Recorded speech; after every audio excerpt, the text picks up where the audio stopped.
저 여기 앉아만 있어도 시간이 가네요. 창밖으로 보이는 골목길에 사람들이 오가고 계절이 바뀌고 해가 뜨고 집니다. 그런데 정말 이상한 일이 생겼어요. 우리 아들이 자꾸 연락이 없는 거예요. 바쁘다고만 합니다. 지난주 금요일이었어요. 손주 생일이었거든요. 저는 일주일 전부터 준비했습니다. 손주가 좋아하는 케이크 가게에 전화를 했어요. 초등학교 6학년이 되는 아이니까 어떤 케이크를 좋아할까 한참을 생각했습니다. 그리고 선물도 사갔어요. 예전엔 아들이 뭘 좋아하는지 설명해주곤 했는데 요즘엔 그럴 기회가 없으니까 제 생각만으로 골랐습니다. 혹시 맞을까봐 조금 불안했어요. 생일 아침 저는 아들에게 전화를 걸었습니다. 손주 생일 축하해 주려고요. 그런데 아들의 목소리가 달랐어요. 뭔가 다급했어요. 엄마, 지금 정말 일이 많은 중이라고 했습니다. 회의 준비 때문에 바쁘다고요. 그러면서 손주는 할머니 성의는 고맙다는 짧은 인사만 했어요. 전화를 끊은 후 저는 그 케이크와 선물 앞에 한참을 앉아 있었습니다. 손주 얼굴을 그려보려고 했어요. 케이크 냄새를 맡고 있는 손주의 모습을요. 하지만 떠오르는 건 아이의 최신 사진뿐이었어요. 작년 설날 때 보냈던 사진요. 그 저녁 손주에게 메시지를 보냈어요. 할머니가 케이크 준비했다고. 그런데 응답이 없었습니다. 밤 10시가 되고 자정이 되어도 아무것도 오지 않았어요. 다음 날 오전에 아들이 짧은 메시지를 보냈습니다. 할머니, 고맙습니다. 손주가 학원에 갔어서 케이크는 내일 먹기로 했다고요. 내일이면 생일이 아닌데요. 저는 그 메시지를 몇 번을 읽었어요. 손주가 학원에 갔다니요. 생일날에요. 제 마음이 자꾸 아팠어요. 이건 단순한 외로움이 아니었어요. 뭔가 내가 세상에서 점점 필요 없는 사람이 되어가는 느낌이 들었어요. 아들이 자라면서 저와의 시간을 버렸고 이제는 손주까지 저를 찾지 않으니까요. 세대가 바뀔수록 나는 더 멀어지는구나 하는 생각이 들었습니다. 그날 밤 저는 거울 앞에 한참을 서 있었어요. 어린 아들을 안고 있던 제 얼굴이 떠올랐어요. 아들 손을 잡고 학교에 데려가던 제 모습이 떠올랐어요. 아들이 직장에 들어갔을 때의 뿌듯함도 생생했어요. 그런데 지금 거울에 비친 내 모습은 낯설었어요. 주름진 얼굴, 허리가 굽은 등, 백발성성한 머리, 나이든 여인이 거기 있었어요. 언제부터 이렇게 되었을까요? 아들의 일이 많아지면서 나는 사라지기 시작했나요? 아들이 바빠지면서 내 존재도 흐릿해졌나요? 나는 지금 누구인가요? 누가 나를 봐야 내가 존재하는 건가요? 내 얼굴도 누가 봐주지 않으니까 점점 투명해지는 것 같은 기분이 들었어요. 날이 갈수록 집 안의 침묵이 커져갔어요. 밤마다 내가 무엇을 위해 살아가는지 모르겠다는 생각만 들었어요. 아들에게 전화를 걸고 싶지만 또 바쁜 중이라는 말만 들을까봐 두렵습니다. 밥도 먹지 않았어요. 이 밥이 누구를 위한 밥인지 몰라서요. 혼자 먹는 밥이 자꾸 목에 걸렸어요. 냉장고를 열었다가 다시 닫았어요. 밥을 지었다가 얼마를 버렸어요. 이렇게 낭비하는 것도 미안했어요. 누군가는 굶주리는데 나는 혼자 먹을 밥을 남기고 있다니요. 그런데 동시에 이 밥이 의미 있게 느껴지지 않았어요. 내 입으로 들어가는 밥이 내 몸을 살리는 것인지 아니면 단순히 시간을 때우는 건지 모르겠었어요. 텔레비전을 켜도 무슨 프로그램이 나오는지 알 수 없었어요. 책을 펼쳐도 한 줄을 여러 번 읽어야 겨우 이해할 수 있었어요. 내 눈은 이미 다른 곳을 보고 있었거든요. 아들을 기다리고 있었거든요. 아들의 목소리를 기다리고 있었거든요. 밤이 되면 유독 힘들었어요. 낮에는 할 일들이 있으니까 어떻게 시간이 가지만 밤은 달랐어요. 밤은 길었어요. 정말 길었어요. 시계를 봐도 1시간이 그리 길 줄 몰랐어요. 밤 10시가 아침 6시처럼 느껴졌어요. 지난달에는 엄청난 일이 있었습니다. 제 건강검진에서 작은 이상이 발견된 거예요.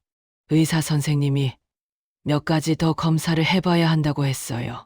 마음이 철렁했어요. 그래도 아들에게 이 사실을 알렸습니다. 아들은 뭐라고 했을까요? 엄마, 그럴 리가 없을 거야. 그리고 아빠가 좋은 병원 알려줄 테니까 거기 가봐. 그것뿐이었어요. 직접 병원에 같이 가자는 말도 없었어요. 엄마 요즘 프로젝트가 정말 중요한 거라고 했어요. 끝나고 연락할게라고 했습니다. 그 프로젝트가 끝날 때까지 얼마나 오래 기다려야 하는 걸까요? 저는 그 말을 듣고 정말 외로웠어요. 내 건강도 중요하지만 당신의 프로젝트가 더 중요하다는 뜻 아닙니까? 내가 어딘가 아플 수도 있는데 당신은 자기 일을 먼저 챙기겠다는 뜻 아닙니까? 의사 선생님이 검사 결과를 기다리는 동안 저는 정말 많은 것들을 생각했어요. 혹시 내가 큰 병에 걸렸다면 아들이 찾아올까? 혹시 내가 죽는다면 아들이 울어줄까? 혹시 내 장례식에 아들이 와줄까? 정말 어두운 생각들이었어요. 하지만 아들을 원망할 수도 없었어요. 요즘 세상이 그렇게 돌아가니까요. 아들도 살아가기 위해 필사적인 거예요. 그런데 왜 자꾸 내 가슴이 아플까요? 왜 자꾸 눈물이 나올까요? 그런데 지금도 연락이 없어요. 벌써 2달이 넘었습니다. 검사 결과는 다행히 괜찮았어요. 그걸 아들에게 알렸을 때 아들은 정말 다행이라고 했어요. 그 문자 메시지 뒤에는 인감이 있는 이모지도 붙어 있었어요. 하지만 저는 그 이모지가 자꾸 슬펐습니다.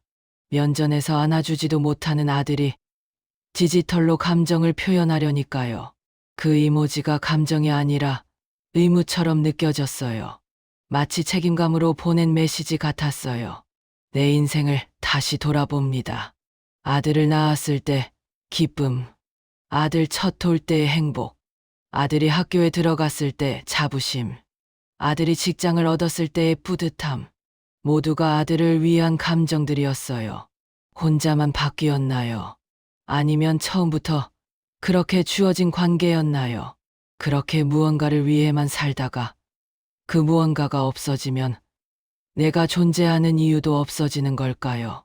내 인생이 그렇게 의존적이고 취약했단 말인가요? 내가 그렇게 약한 사람이었단 말인가요? 밤이 되면 다시 혼자입니다. 손주의 목소리가 이제 낯설어져 가는 게 느껴져요.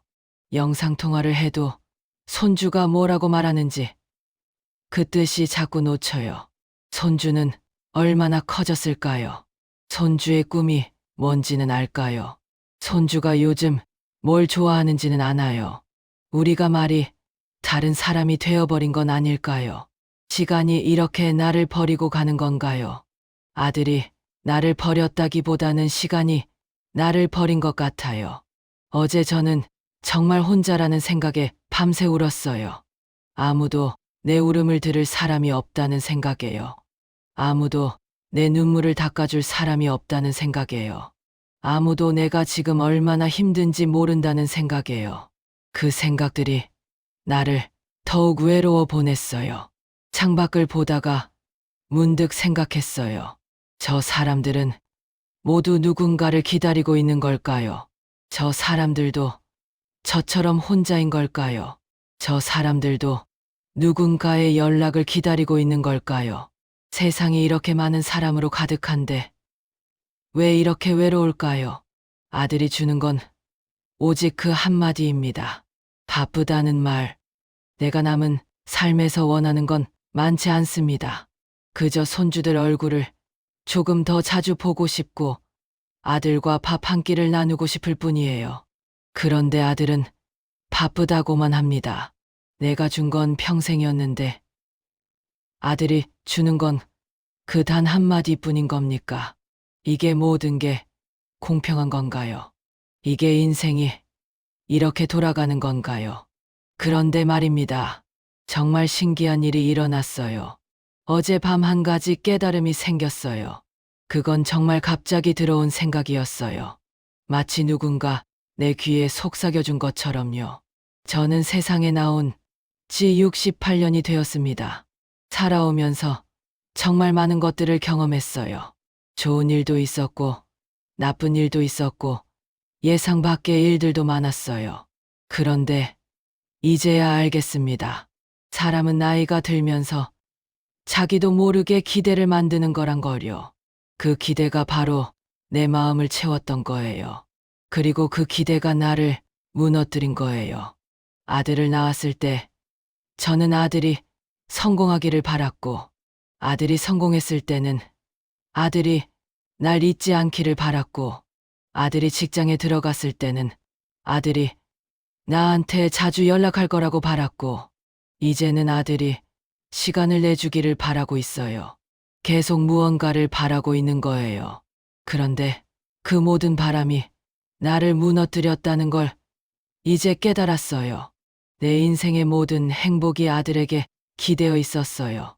아들이 행복하면 나도 행복했고, 아들이 힘들면 나도 함께 힘들었어요. 아들이 나를 필요로 하면 내 존재는 의미 있었고, 아들이 나를 찾지 않으면 내 존재는 무의미했어요. 내가 아들을 위해 산 것 같아요. 내 삶이 아니라 아들의 삶을 위해 살았어요. 그런데 정말 이상한 일이 생겼어요. 그 깨달음을 받는 순간 무언가 톡 하고 내 마음에 뭔가가 부서지는 느낌이 들었어요. 그건 아픔이 아니라 오히려 해방감이었어요. 이제 와서 생각해보니 그게 아들을 위한 일이 아니었어요. 그건 내 삶을 아들에게 맡기는 것이었어요. 내가 약해서 아들에게 의존하는 거였어요. 아들의 성공으로 내가 성공한 척했어요. 아들의 사랑으로 내가 사랑받는 척했어요. 아들의 필요로 내가 필요한 척했어요. 내가 나를 속이고 있었어요. 그런데 아들은 커버렸어요. 아들은 제품을 떠났어요. 아들은 자기 인생을 시작했어요. 그리고 이제 저는 텅 비었어요. 아들에게 다 주었으니까요. 아들을 위해 다 썼으니까요. 아들이 바쁜 건 사실입니다. 그게 변명은 아닐 거예요. 요즘 세상이 정말 각박하거든요. 아들도 살기 바쁜 거고, 손주도 공부하기 바쁜 거예요. 누구를 탓할 수도 없어요. 다들 자기 삶을 사느라 필사적인 거예요. 그렇다면 내가 해야 할 일이 뭘까요? 계속 혼자 기다리기만 할 건가요? 죽을 때까지 아들의 전화를 기다리다가 죽을 건가요? 손주를 보기 위해서만 살다가 죽을 건가요? 아니면 내 남은 시간을 다르게 쓸 수 있을까요? 제가 처음 깨달은 건 이거였어요. 아들이 나를 외면했다고 생각했는데 사실은 내가 나 자신을 외면했다는 거였어요. 아들이 나를 버렸다고 생각했는데 사실은 내가 나를 버렸다는 거였어요. 아들 때문에 외로워한다고 생각했는데 사실은 내 때문에 외로워했다는 거였어요. 그 생각을 하는 순간 정말 신기한 일이 일어났어요. 내가 아들을 원망하는 마음이 사라졌어요. 아들에 대한 섭섭함이 사라졌어요. 대신 나 자신에 대한 책임감이 생겼어요. 내 인생을 나 자신에게 돌려받는 기분이었어요. 저는 아들을 원망하기를 멈추기로 했습니다. 아들이 나를 버린 게 아니라 단지 다른 길을 가는 거구나. 그건 나쁜 일이 아니라 당연한 일이구나. 아들이 나를 잊은 게 아니라 자기 앞에 닥친 일들이 손을 놨을 뿐이구나. 그걸 받아들이니까 마음이 훨씬 편해졌어요. 그런데 더 중요한 게 있어요. 저는 나 자신을 원망했어요. 왜 나는 이렇게 약한 사람이 되었나? 왜 나는 아들이 없으면 살 수 없는 사람이 되었나? 왜 나는 내 삶을 포기하고 아들의 삶만 살았나. 이 모든 게 내 책임이었어요. 그리고 깨달았어요. 내가 남은 인생을 아들의 시간표에 맞춰서 살 필요는 없다는 거려. 내 시간표가 있다는 거려. 내가 할 수 있는 것들이 있다는 거려. 내가 바뀔 수 있다는 거려. 저는 어제부터 동네 도서관에 가기로 했어요. 아주 오래전에 읽고 싶었던 책들이 있었어요. 일 때문에 바빴고, 아들 때문에 바빴고, 손주 때문에 바빴어요. 하지만 이제는 아무도 그걸 막을 수 없어요. 책을 읽을 시간이 내 것이 되었어요. 도서관에 들어갔을 때 기분이 정말 좋았어요. 먼지, 풀 냄새, 책 냄새, 조용한 분위기. 여기는 내가 혼자가 아닌 내 공간이라는 생각이 들었어요. 나를 모르는 사람들이 자기 책을 읽고 있고 나도 내 책을 읽을 수 있다는 느낌이 정말 좋았어요. 첫 번째로 읽은 책은 내가 젊을 때 읽고 싶었던 책이었어요. 그때는 아들 때문에 시간이 없었어요. 지금 그 책을 읽으면서 정말 신기한 생각이 들었어요. 시간은 흘렀어도 내가 이 책을 읽고 싶은 마음은 변하지 않았구나. 그 마음이 내 안에 계속 살아 있었구나. 내가 여전히 나였구나. 그리고 이웃 할머니랑 산책을 다니기로 했어요. 그 할머니도 손주들이 자주 찾지 않는데요. 우리는 서로를 이해할 수 있어요. 비슷한 시간을 보내고 있으니까요. 같은 외로움을 느끼고 있으니까요. 그런데 함께 있으니까 그 외로움이 덜해져요. 아니, 외로움이 없어지는 게 아니라 그 외로움을 함께 나눌 수 있다는 게 좋아요. 그 할머니는 저보다 나이가 많으셨어요. 손주가 이미 고등학교를 다닌다고 했어요. 그런데도 손주가 할머니를 보러 오지 않는데요. 대신 그 할머니는 독서 모임에 들어갔다고 했어요. 거기서 자기 나이대 여인들을 만났는데 모두 비슷한 마음으로 책을 읽으며 시간을 보낸다고 했어요. 그 할머니가 이렇게 말했어요. 처음에는 손주를 기다리면서 시간이 정말 길었어요. 근데 책을 읽으면서 신기한 일이 일어났어요. 시간이 짧아졌어요. 아니, 정확하게는 시간을 제대로 쓰기 시작했어요. 그리고 그제야 손주도 가끔 할머니를 생각하기 시작했대요. 그 말을 들었을 때 정말 희망이 생겼어요. 내가 이렇게 변할 수 있다는 희망이요. 제 동창들도 연락을 시작했어요. 몇십 년을 살면서 잊고 있던 친구들이에요. 저와 정말 비슷한 일들을 겪고 있었어요. 다들 자식들 때문에 외로워하고 있었어요. 다들 자신들이 이제 필요 없는 사람이 된 건 아닐까 걱정하고 있었어요. 한 친구는 딸이 자신을 돌보지 않아서 아예 요양원 가기로 결정했다고 했어요. 차라리 남은 인생을 자유롭게 보내겠다고 말이에요. 여기서 새로운 친구들을 만나고 새로운 삶을 시작하겠다고 했어요. 그 결정이 얼마나 용감한지 몰라요. 우리는 함께 웃을 수 있었어요. 비슷한 마음을 나눌 수 있었어요. 서로가 혼자라고 느끼지 않을 수 있었어요. 우리는 약한 게 아니라 겪어야 할 일을 함께 겪고 있는 사람들이었어요. 우리는 슬프지 않아. 우리는 강한 거야. 우리는 이미 많이 견뎌냈어. 라고 서로에게 말해줄 수 있었어요. 한 달 전에 저는 노래교실에 등록했어요. 젊을 때는 노래를 할 시간이 없었어요. 아이 교육비 벌려고 일했고, 집안일 했고, 자식들 걱정했어요. 노래하고 싶은 마음이 있었지만, 그건 사치라고 생각했어요. 부모는 그런 사치를 할 수 없다고 생각했어요. 하지만 이제 노래할 수 있어요. 제가 가장 좋아하는 트로트를 부를 수 있어요. 나훈아, 타경, 홍지윤, 모두 내가 젊을 때 사랑하던 가수들이에요. 아들 낳고 바쁠 때도 라디오에서 흘러나오는 그 노래들을 들으면서 마음 한구석이 행복했어요. 그 가수들의 목소리가 나를 위로했어요. 노래교실에서는 정말 많은 할머니들을 만났어요. 저처럼 늦게 시작한 분들도 있었고, 오래전부터 다니신 분들도 있었어요. 여기서 만난 여인들이 저를 동료라고 부르고 친구라고 부르는 거 있죠. 그 느낌이 정말 좋았어요. 우리는 함께 노래를 부르면서 내 가슴을 쓸어내렸어요. 아이고, 저는 가사 말고도 정말 많은 것들을 지나왔다는 생각이 들면서 자꾸 목이 메였어요. 다른 할머니들도 마찬가지였어요. 노래를 부르면서 눈물을 흘리는 분들도 있었어요. 어떤 할머니는 가사 중에 엄마를 그리워하는 대목이 나오자 울음을 터뜨렸어요. 그 울음이 깨끗한 울음이었어요. 슬픔의 울음이 아니라 뭔가 해소되는 울음이었어요. 오래 참아왔던 것들이 나오는 울음이었어요. 그리고 그 울음 속에 우리는 서로를 안아주었어요. 아무 말 없이 그냥 등을 쓸어주었어요. 그것만으로 충분했어요. 아들의 연락을 기다리면서 밥을 남기는 것보다 내가 밥을 맛있게 먹는 게 낫다는 걸 알았어요. 아들의 목소리를 듣기 위해 밤을 새우는 것보다 내가 건강하게 자는 게 낫다는 걸 알았어요.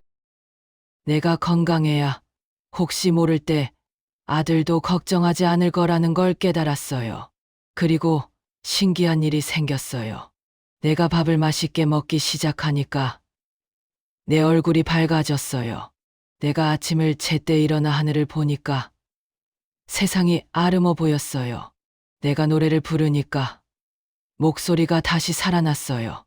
내가 친구들을 만나니까 웃음이 돌아왔어요.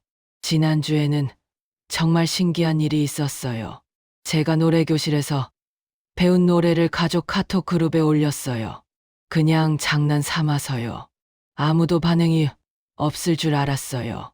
그런데 손주가 엄마에게 할머니가 노래도 하시네. 멋있다고 말했대요. 아들이 제게 보낸 메시지에는 엄마 정말 잘하신다고 했어요. 그건 지난 2달간 받은 적 없던 말이었어요. 나를 인정하는 말이었어요. 나를 보는 말이었어요. 그 순간 깨달았어요. 내가 지금 노래하는 게 아니라 내가 살고 있는 거구나. 내가 나를 보여주고 있는 거구나. 그 메시지를 받고 저는 울었어요. 하지만 이번엔 슬픔의 눈물이 아니었어요. 기쁨의 눈물이었어요. 아들이 나를 봤다는 뜻이었으니까요. 아들이 나를 인정했다는 뜻이었으니까요. 왜냐하면 내가 내 인생을 살기 시작했으니까요. 그리고 더 신기한 일이 일어났어요. 아들이 전화를 걸었어요. 엄마, 요즘 뭐 하세요? 노래 잘하시더라고요. 재미있으세요? 아들의 목소리가 달랐어요. 예전처럼 다급하지 않았어요. 뭔가 여유가 있었어요. 아들이 다시 엄마를 보고 있다는 느낌이 들었어요.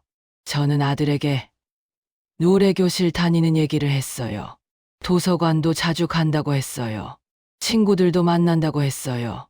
할머니 친구들이 정말 좋다고 했어요. 아들은 다행이라고 했어요. 엄마가 행복해 보이니까 자신도 안심된다고 했어요. 그 말을 들었을 때 정말 소중했어요. 아들은 자신이 그동안 너무 바빴다고 미안해했어요. 엄마를 자주 챙기지 못해서 정말 미안하다고 했어요. 하지만 저는 아들에게 말했어요. 아들은 잘못한 게 없다고. 아들은 자기 일을 열심히 하는 것뿐이라고. 엄마도 이제 자기 일을 열심히 하고 있다고. 우리가 각자의 길을 가는 것뿐이라고. 아들이 얼마 후에 다시 말했어요. 엄마 그 말을 들으니까 마음이 편해져. 엄마가 행복한 게 제일 중요한 거야. 그 말을 들었을 때 정말 신기했어요. 아들이 나의 행복을 원하고 있었어요. 나를 기다리고 있는 게 아니라 나의 행복을 원하고 있었어요. 이제 저는 다르게 생각합니다. 아들이 나를 외면한 게 아니라 아들은 자기 삶을 살고 있고 나는 내 삶을 살아야 한다는 거예요. 그게 맞는 순서예요. 그게 자연스러운 일이에요. 부모와 자식은 언젠가 다른 사람이 되어야 돼요. 그게 성숙이에요. 명언이 있죠. 자식을 낳아 기르는 건 활을 쏘는 것처럼 자식을 향해 활을 쏘고 나면 떠나가는 화살을 붙잡을 수 없다는 말이에요. 우리는 자식에게 날개를 달아주는 것이지 자식을 우리 곁에 묶어두는 게 아니에요. 자식이 멀어지는 건 우리가 성공한 거예요. 우리가 자식을 잘 길렀다는 증거예요. 명언 중에 또 다른 말이 있어요. 부모의 사랑은 자식에게 주는 것이 아니라 자식이 스스로 날 수 있도록 하는 것이라고 해요. 그렇다면 우리가 자식이 떠나간 후에 할 일은 우리도 날 수 있다는 걸 보여주는 것 아닐까요? 우리도 행복할 수 있다는 걸 보여주는 것 아닐까요? 그게 자식에게 주는 최후의 선물인지도 몰라요. 지혜로운 사람들은 말합니다. 나이 들수록 기대를 버려야 한다고요. 기대 때문에 실망하고 실망 때문에 외로워진다고요. 하지만 기대를 버린다는 건 포기하는 게 아니라 다르게 보는 거예요. 아들이 나를 찾지 않으면 내가 아들을 이해한다는 뜻이에요. 손주가 할머니를 잊으면 손주가 자기 삶에 집중하고 있다는 뜻이에요. 그건 축복이에요. 그리고 한 가지 더 깨달았어요. 사람이 나이 들수록 자기 자신과 친해져야 한다는 거예요. 젊을 때는 남을 통해 자신을 확인하잖아요. 부모가 나를 인정해 주니까 나는 존재하고 친구들이 나를 필요해 하니까 나는 특별하고 남편이 나를 사랑하니까 나는 가치 있다고 느껴요. 하지만 나이 들면 그 모든 게 변합니다. 부모는 간다. 친구들도 만날 수 없는 시간이 많아진다. 자식들은 자기 인생을 산다. 남편도 먼저 떠날 수 있어요. 그럼 누가 나를 존재하게 해줄까요? 오직 나 자신뿐입니다. 그래서 저는 생각을 바꿨어요. 아들이 나를 봤으니까 내가 행복한 게 아니라 내가 나 자신을 봤으니까 내가 행복한 거구나 하고 말이에요. 손주가 나를 칭찬했으니까 내가 기쁜 게 아니라 내가 내 노력을 칭찬했으니까 내가 기쁜 거구나 하고 말이에요. 나는 누구를 위해 사는 게 아니라 나 자신을 위해 살고 있구나. 나는 누구의 기대에 맞추는 게 아니라 내 기대에 맞추고 있구나. 나는 누구의 사랑을 받기 위해 있는 게 아니라 나 자신을 사랑하기 위해 있구나. 이런 생각들이 들었을 때 정말 자유로워졌어요. 처세의 지혜는 이렇습니다. 우리가 통제할 수 없는 것들을 놓아주고 우리가 할 수 있는 것들에 집중해야 한다는 거예요. 아들의 마음은 내가 통제할 수 없어요. 손주의 시간도 내가 정할 수 없어요. 하지만 내 시간은 내가 쓸 수 있어요. 내 마음은 내가 정할 수 있어요. 내 인생은 내가 살 수 있어요. 또 한 가지는 이것입니다. 사람들은 자신과 같은 표정을 가진 사람에게 끌려요. 내가 밝으면 아들도 밝아 보여요. 내가 우울하면 아들과 대화해도 무거워져요. 내가 내 인생을 살면서 행복해 보이면 아들도 나를 다시 보게 되어요. 내가 내 삶에 몰입하면 아들도 자연스럽게 엄마의 삶을 존중하게 되어요. 그리고 한 가지 더 있어요. 우리가 변하면 주변도 변한다는 거예요. 우리가 밝아지면 주변도 밝아져요. 우리가 행복해지면 주변도 행복해져요. 우리가 우리를 사랑하면 주변도 우리를 사랑하게 돼요. 그건 신비한 법칙이에요. 하지만 정말 그렇게 작동해요. 저는 이제 매일 아침 창밖을 봅니다. 어제와 다른 햇살이 들어오는 걸 봅니다. 골목길에 지나가는 사람들이 각자의 삶을 살아가고 있는 걸 봅니다. 저도 그중 한 사람이라는 걸 깨닫습니다.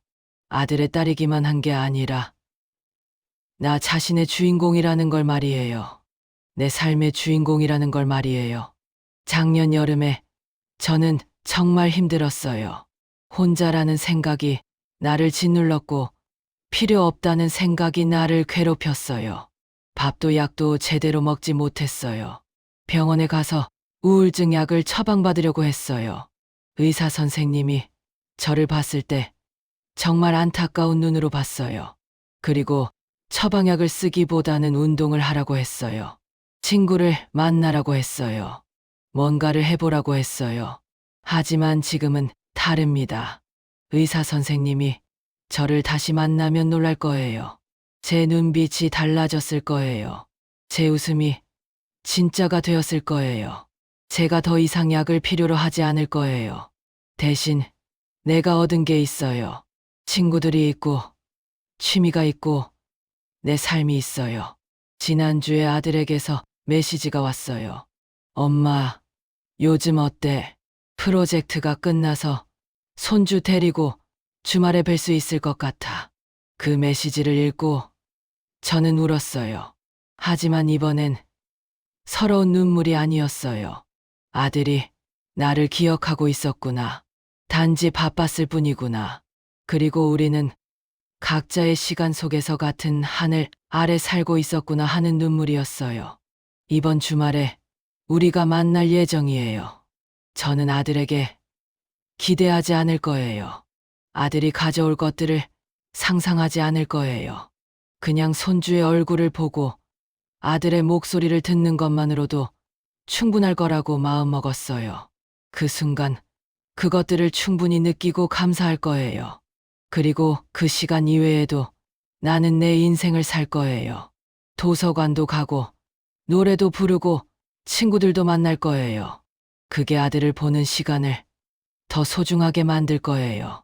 내가 내 삶을 충실히 살 때 아들을 만나는 시간도 더 의미 있게 느껴질 거예요. 우리는 더 이상 의존 관계가 아니라 독립적인 두 사람이 만나는 거구나. 그렇게 되면 더 진정한 만남이 되겠지요. 남은 인생이 길 것 같기도 하고 짧을 것 같기도 해요. 그런데 그게 중요하지 않다는 걸 이제 알았어요. 중요한 건 그 시간을 어떻게 쓰느냐는 거예요. 누군가를 기다리면서 쓸 것인가? 아니면 내 삶을 살면서 쓸 것인가? 누군가의 사랑을 갈구하면서 쓸 것인가? 아니면 내가 할 수 있는 사랑을 나누면서 쓸 것인가? 사람이 행복해지는 때는 뭘까요? 저는 이제 알 것 같아요. 세상이 나를 어떻게 대하느냐로 행복해지는 게 아니라 내가 세상을 어떻게 보느냐로 행복해진다는 거요. 아들이 나에게 시간을 주느냐로 행복해지는 게 아니라 내가 내 시간을 어떻게 쓰느냐로 행복해진다는 거예요. 제가 얼마 전에 읽은 책 속에 말이 있어요. 인생의 후반전에서는 주어진 것을 좋아하는 것보다 좋아하는 것을 만드는 게 중요하다는 말이었어요. 정말 그래요. 젊을 때는 주어진 것 속에서 행복을 찾으면 됐어요.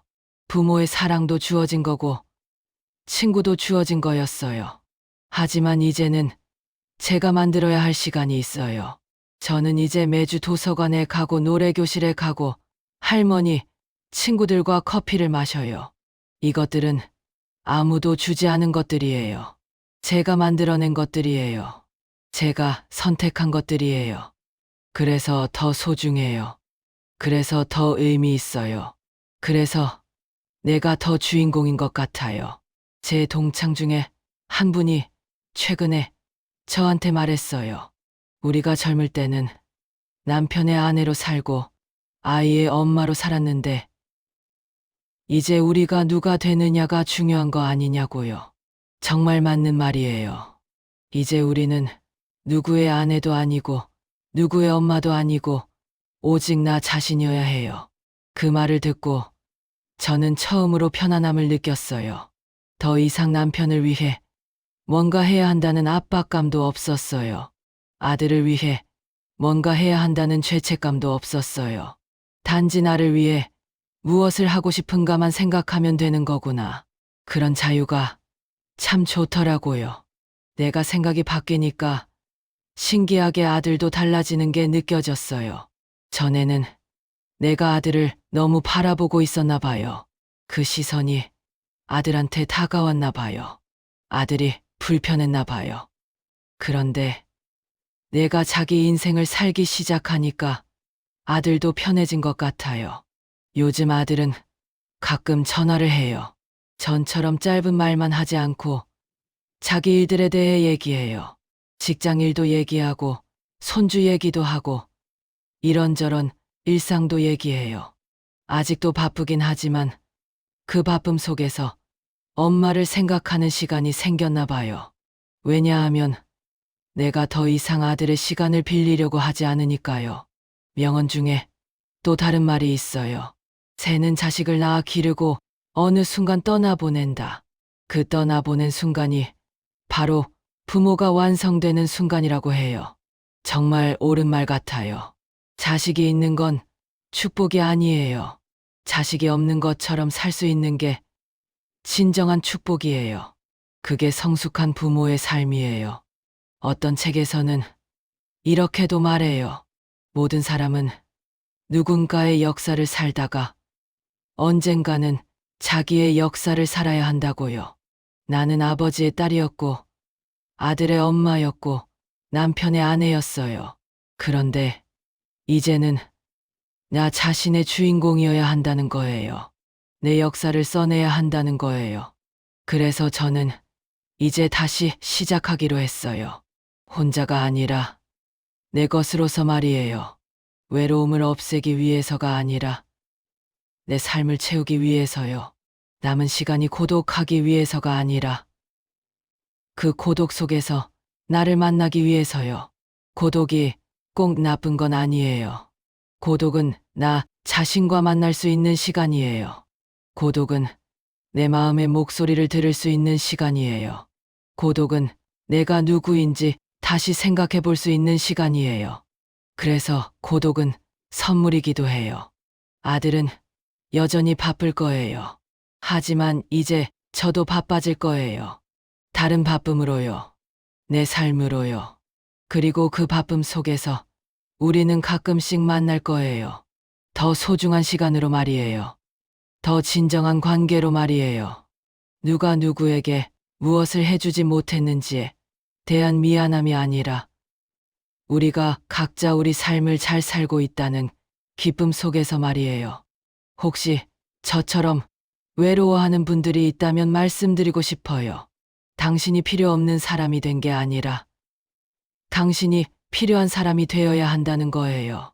누구에게가 아니라 자신에게 말이에요. 당신의 인생은 당신 것이에요.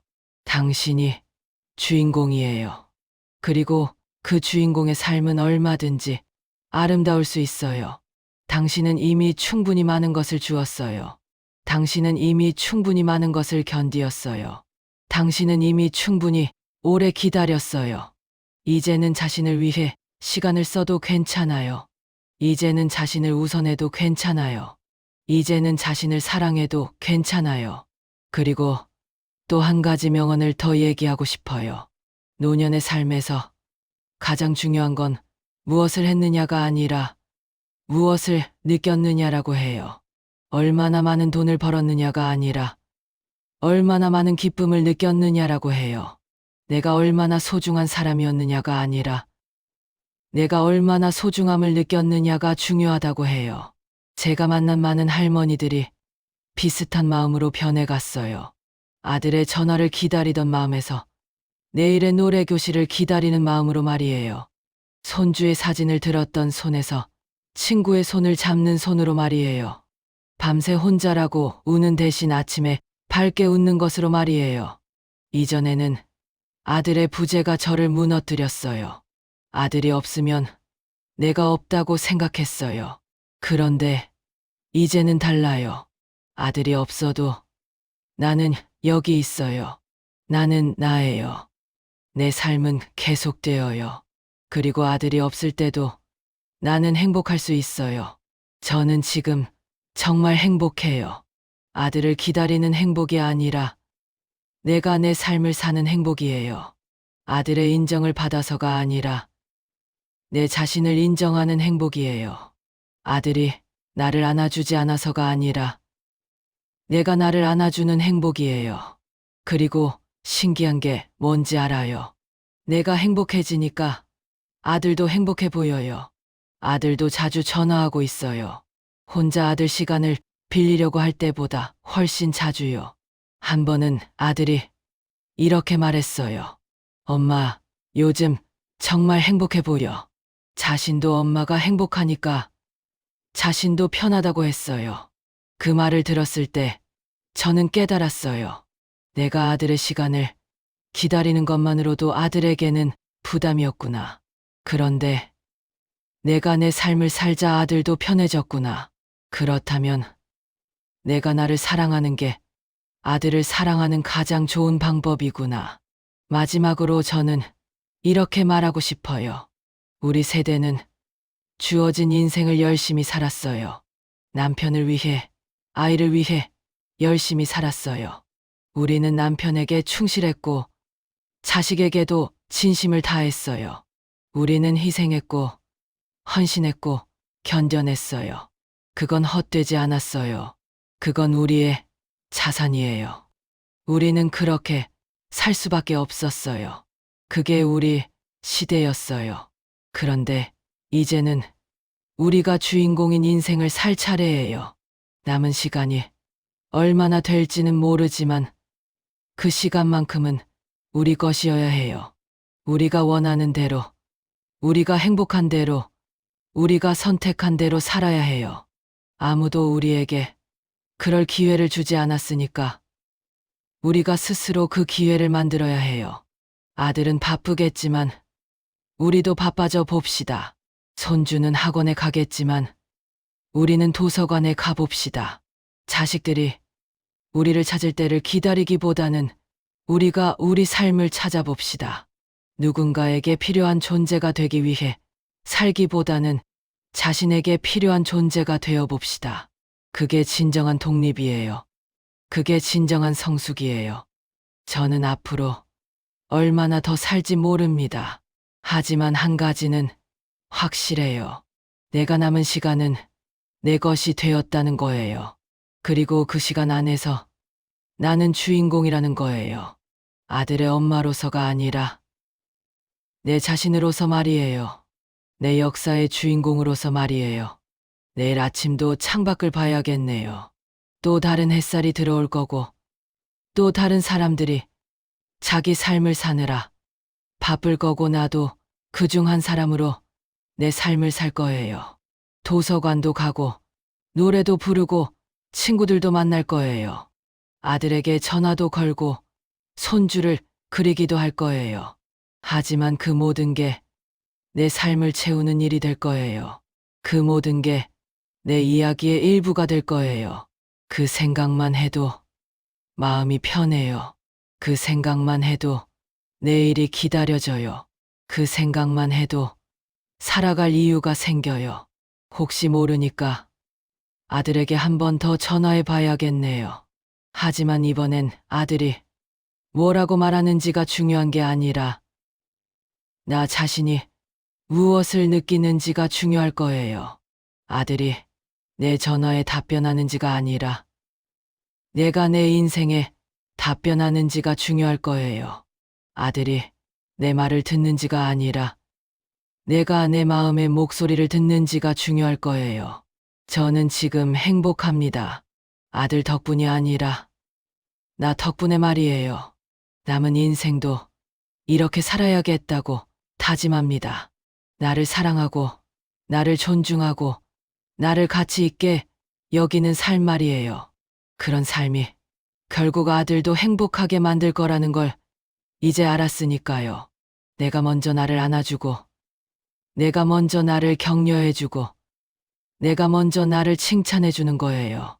그렇게 하면 아들도 자연스럽게 엄마의 가치를 알게 될 거예요. 아들도 자연스럽게 엄마를 안아줄 거예요. 그건 강제가 아니라 자발적인 사랑이 될 거예요. 그게 진정한 관계예요. 나는 이제 끝내기로 했어요. 기다리기를 끝내기로 했어요. 대신 살기를 시작했어요. 진짜 살기를 시작했어요. 나 자신을 위해 살기를 시작했어요.